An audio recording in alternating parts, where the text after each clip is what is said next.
Kidney problem ఉన్న వారిలో safe pain killer ఏది? Hi everyone, I'm doctor Vinod, nephrologist based in Khammam. సాధారణంగా మనలో కొంతమంది తలనొప్పి లేదా నడుము నొప్పి లేదా మోకాలు నొప్పి రాగానే వెంటనే దగ్గరలో ఉన్న మెడికల్ షాప్‌కి వెళ్ళేసి అక్కడ బ్రూఫెన్ అనే ఇబుప్రోఫెన్ టాబ్లెట్ కావచ్చు, లేదా ఓవరాన్ అనే డైక్లోఫెనాక్ టాబ్లెట్ కావచ్చు, లేదా జిరోడాల్ అనే ఎసిక్లోఫెనాక్ టాబ్లెట్ కావచ్చు, లేదా నైస్ అనే నిమిసలైడ్ టాబ్లెట్‌ని డాక్టర్ గారి ప్రిస్క్రిప్షన్ లేకుండా తీసుకుంటూ ఉంటాను.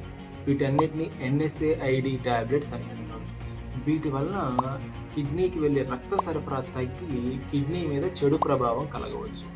ఒకవేళ మీకు గనక బాగా నొప్పిగా ఉండి ఎమర్జెన్సీగా ఏమైనా టాబ్లెట్ తీసుకోవాలనుకుంటే పారాసిటమాల్ అంటే మనకి క్రోసిన్, కాల్పాల్, డోలో అని అవైలబుల్‌గా ఉంటాయి. వాటిని తీసుకోండి. వీటిని ఫర్దర్ డోసెస్ కంటిన్యూ చేసే ముందు ఎస్పెషల్లీ మీకు కనుక లివర్ ప్రాబ్లమ్ ఉన్నట్లయితే మీ డాక్టర్ గారి సలహా తీసుకోండి.